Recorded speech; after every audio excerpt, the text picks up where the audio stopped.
Spinning Silver by Naomi Novik. This book is tender. This story is, it's just a fairy tale that I really enjoy. It's warm, it's comfortable, it's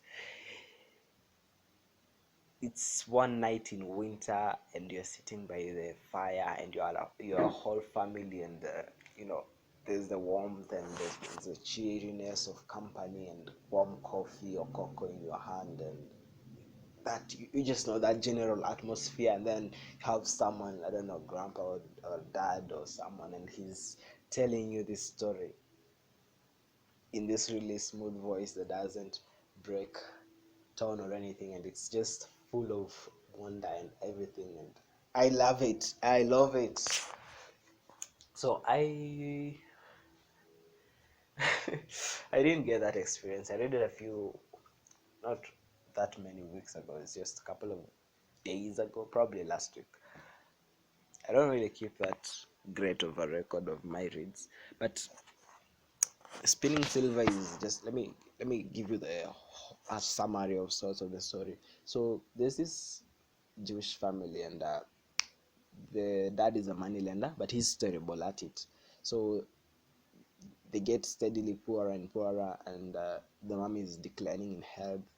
Then, so their daughter actually becomes a bit calloused, and she gets that necessary characteristic that you have to have as a money lender. So she starts going out and collecting the debts from people who owe them, and so she basically improves her family's prospects. So they go from poverty to middle class and then to upper class. Now it turns out that they have an uncle, rather this the mom's dad is an actually successful businessman in a certain town.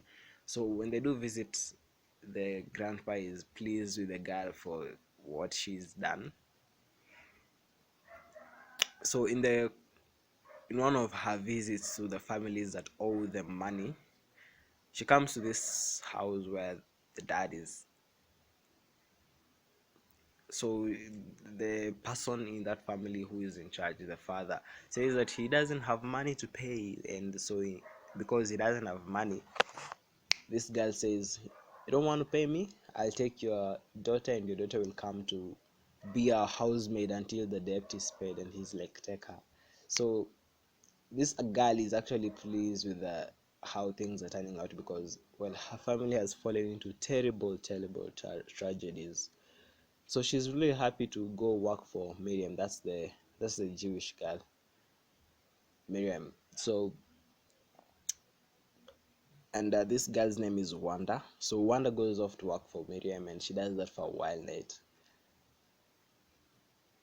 There's a lot that happens, but basically, so there are these creatures of ice that are called Sterix, and during winter they come into the world, they enter our world, and they want gold. So wherever there's gold in here, they sort of raid the place, like temples or farmers who have gold in their house or such. So they seek gold. So when the Sterek king hears, okay, at this point Miriam is just so successful that everyone's like, "Psh, she can just turn silver into gold and such." So when the Static King hears of this sort of boast on Miriam's part, he shows up at the house and is like, he hands her a bag of Static silver and tells her, turn this into gold. So Miriam just has really good business skills, and that's how she is able to make all this money. So she does that. She's able to turn that silver into gold through business. And so the Static King does that again, and actually, I feel like I'm spoiling the story. Like, there's another character that's involved, a girl that's the daughter to a duke. She has some Steric blood in her. Her mother was half Steric, half man. So apparently, this Steric sometimes rape people when they are pillaging and stealing gold.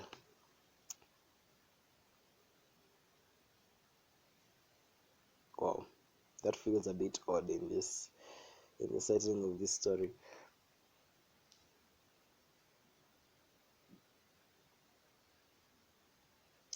this duke's daughter is called Irina, and I really love all three main characters. I don't want to go any more in depth into the story because I feel like I'm spoiling something, but it's really this comfortable read that's just wonderful. You know,